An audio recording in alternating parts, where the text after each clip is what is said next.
Okay. Well, since we're testing things out, do you want to kind of give an answer to Ganon's question, and then let's move on to another caller? Yeah, I actually think that that's a pretty interesting question, and I've thought about that myself. The thing is, though, is that I don't know that one actually has to be able to put a label on their own epistemology necessarily to be able to practice street epistemology.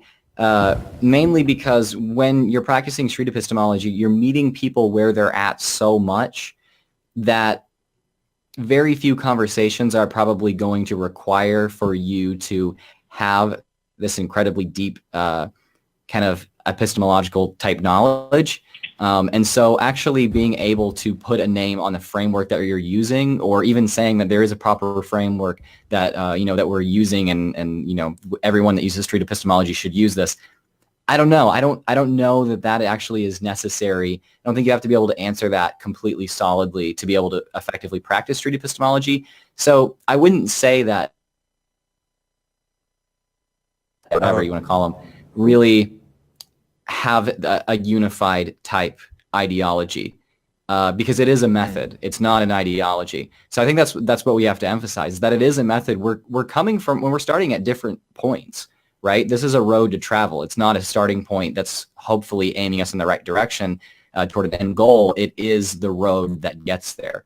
And that's what we have to emphasize to our interlocutors, is that we're not trying to emphasize a specific ideology or anything like that, that it is a method. Does that answer your question okay?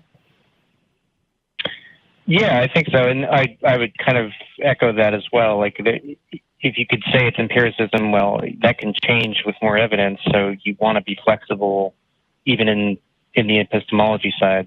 So.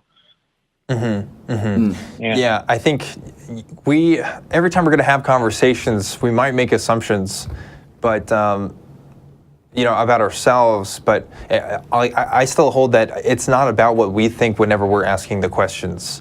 I think it's all about what the other person thinks, and they might hold to an epistemology that they shouldn't, or that they don't want to, but they don't realize it because they've never been asked the right kinds of questions before. So I still think it's kind of helping people to do it regardless of what you or I think is true, because it's helping other people get somewhere where they may not want to be. But it's an interesting question.